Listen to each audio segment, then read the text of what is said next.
अस्सलाम वालेकुम।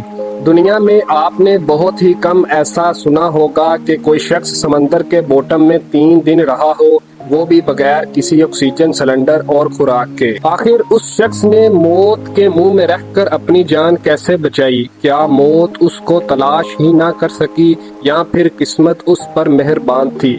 बात करेंगे इस वीडियो में। नाजरीन, मैं बात कर रहा हूँ हैरिसन और जैकबा ओकीन नामी उस शख्स की जिसका ताल्लुक नाइजीरिया से था। यही वो शख्स था जिसने समंदर के बॉटम में 3 दिन तो गुजारे, लेकिन वो भी बगैर किसी ऑक्सीजन और इक्विपमेंट के। हैरिसन एक टक बोट पर बावर्ची की जॉब करता था। इस बात में कोई शक नहीं है कि समंदर बहुत ही खौफनाक होते हैं।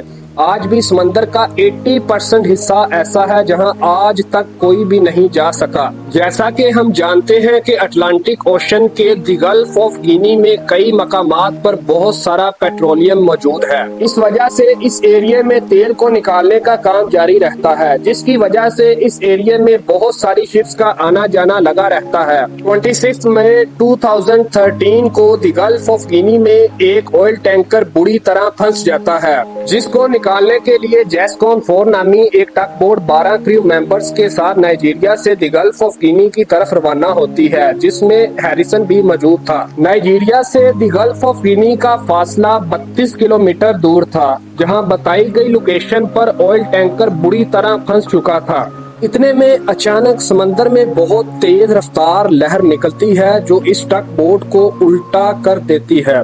इस टक बोट में मौजूद 12 क्रू मेंबर्स अपने अपने कैबिन में मौजूद होते हैं, लेकिन उनकी बदकिस्मती ये होती है कि उन्होंने पायरेट अटैक के खौफ की वजह से अपने कैबिन्स को लॉक किया होता है। उनका अपने कैबिन्स को लॉक करना शायद उनको पायरेट अटैक से तो महफूज कर ही लेता, मगर समंदर का पानी इतना तेज था कि वो उन लॉक्ड कैबिन में दाखिल होने लगा। हैरिसन नामी इस शख्स की खुशकिस्मती ये थी कि जब टक बोट उल्टी तो वो अपने कैबिन से निकलकर अभी वॉशरूम गया ही था। क्योंकि हैरिसन अपने कैबिन से बाहर था, इसलिए टक बोट डूबने की खबर सबसे पहले उसे मिल चुकी थी। हैरिसन ने दरवाजे को खोलने की बहुत कोशिश की, लेकिन पानी भर जाने की वजह से वो दरवाजा खोल ही ना सका।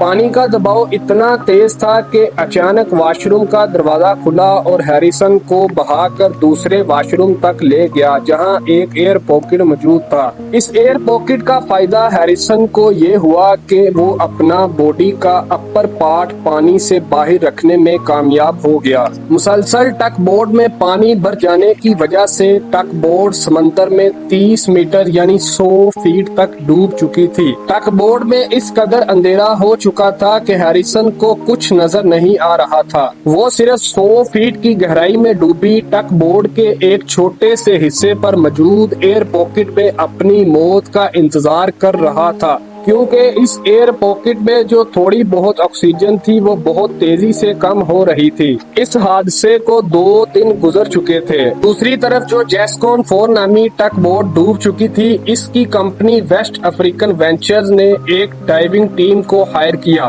ताकि वो डूबे हुए क्रू मेंबर्स की डेड बॉडी को तलाश कर सके। उस डाइविंग टीम ने ये सोचा भी नहीं था कि आखिर 2 दिन के बाद भी इसमें कोई जिंदा हो सकता है। इतने में हैरिसन को कमरे के दरवाजे के एक छोटे से सुराख में से डाइविंग टीम के कुछ मेंबर्स दिखाई दिए। 2 दिन तक मौत के मुंह में रहने वाला शख्स हैरिसन डाइविंग टीम के मेंबर्स को देखकर बहुत खुश हुआ और उसने कमरे के दरवाजे को जोर जोर से नॉक करना शुरू कर दिया। इतने में डाइविंग टीम को ये अंदाजा तो हो गया कि इस टक बोट में कोई शख्स जिंदा है। आखिरकार डाइवर्स हैरिसन तक पहुंचने में कामयाब हो गए और सबसे पहले उन्होंने हैरिसन को ऑक्सीजन हेलमेट पहनाया और उसके ऑक्सीजन लेवल्स को नॉर्मल करने की कोशिश की। हैरिसन को एक डाइविंग बेल्ट की मदद से बाहर निकाला गया और 2 दिन तक उसी में रखा गया, क्योंकि अगर फौरी तौर पर हैरिसन को समंदर से बाहर निकाल लिया जाता तो होता ये कि एकदम से प्रेशर चेंज हो जाता, जिससे हैरिसन का हार्ट फेल हो सकता था और साथ ही उसकी मौत भी हो सकती थी। बहुत एहतियात से डाइविंग टीम ने इस सिचुएशन को डील करते हुए हैरिसन को फाइनली 28 मई 2013 को सही सलामत डाइविंग बेल से निकाल लिया। हैरिसन को इस बात से तो बहुत खुशी हुई कि उसकी जिंदगी बच गई, लेकिन उसके साथ साथ हैरिसन बहुत ज्यादा गमगीन था क्योंकि उनके साथ वाले 11 क्रू मेंबर्स में से कोई भी जिंदा ना बच सका। आपको ये इंफॉर्मेशन कैसी लगी हमें कमेंट सेक्शन में जरूर बताएं और साथ ही साथ इस चैनल को सब्सक्राइब करें और बेल आइकन को हिट करें और ज्यादा से ज्यादा शेयर करने की कोशिश करें।